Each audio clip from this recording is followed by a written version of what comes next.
এটা হচ্ছে TVS Raider. আর TVS রেইডারের যে তেলের যে লাইন কার্বোরেটর যে কাজ করে, দেখুন এখানে ক্যালকুন কার্বোরেটরের সাথে যে তেলের লাইনটা যেটা আছে সেটা কিন্তু সেকেন্ডারি এয়ার কন্ট্রোল বাল্ব যেটাকে বলা হয়। এই যে দেখুন এটা সেকেন্ডারি এয়ার কন্ট্রোল বাল্ব থেকে যে ম্যানিপুলে যে পাইপটা আসছে, এই যে এই পাইপটা, হ্যাঁ এইটা সরাসরি ম্যানিপুলে লাগানো থাকে এবং এইটার সাথে এই যে পাইপটা এইটা সরাসরি কার্বোরেটর তেলের চাবির সাথে লাগানো থাকে, যেখানে চাবি সিস্টেম না, এটা ঠিক সেকেন্ডারি এয়ার কন্ট্রোল বাল্বের মতো কাজ করে। একদিক থেকে যখন এখান থেকে ইঞ্জিন স্টার্ট হয় বা কিক দেওয়া হয় বা সেলফ দেওয়া হয়, তখন এই জায়গাটা থেকে এই যে দেখুন ম্যানিপুলে এই পাইপটা এখানে হোল করা আছে। এই পাইপটার মাথায় যখন এটা লাগানো থাকে, যখন ইঞ্জিনটা ঘোরে তখন এখান থেকে হাওয়ার ভ্যাকুম টান দেয়, হাওয়াটা টান দেয়। যখন ইঞ্জিনে হাওয়াটা টান দেওয়া হয় তখন ঠিক বাল্বটা, তেলের চাবির যে বাল্বটা থাকে সেটা এই সেকেন্ডারি এয়ার কন্ট্রোল বাল্বের মতো সেটা খুলে যায়। রাবার সিস্টেম থাকে। দেখুন আমি একটু আপনাদেরকে দেখাই, এই পাশ থেকে যদি দেখাই,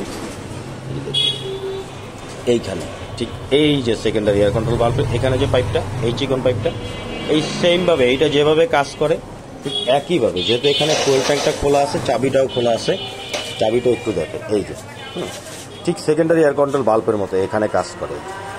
হ্যাঁ, এখান থেকে যখন হাওয়াটা টান দেয়, ভিতরে যে রাবারটা আছে সেটা লকটার মতো, লকের মতো বাইরের দিকে বের হয়ে যায়, তখন সরাসরি এখান থেকে তেল ঢুকে এই পাইপ দিয়ে আউট হয়ে কার্বোরেটরের ভিতরে চলে যায়।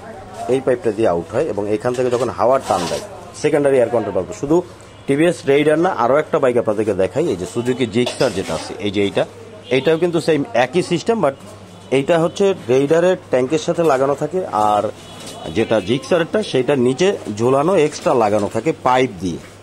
কাজ কি দুইটার কিন্তু মেকানিজম বা কাজের সিস্টেম, এই যে জিক্সারেরটা এবং টিভিএস রেইডারেরটা, এই যে মেকানিজম বা কাজের সিস্টেম সেটা কিন্তু একই রকম। তো যখন কাজ করবেন এই জিনিসগুলো একটু চেক করে দেখবেন। এইখান থেকে, হ্যাঁ এখান থেকে তেলের লাইনটা, ট্যাঙ্ক থেকে তেলের লাইনটা এখানে দিয়ে এই জায়গাটা পাইপ লাগিয়ে মুখ দিয়ে টান দিবেন। টান দেওয়ার পরে দেখবেন এখান থেকে অটোমেটিক তেল আসতেছে কিনা।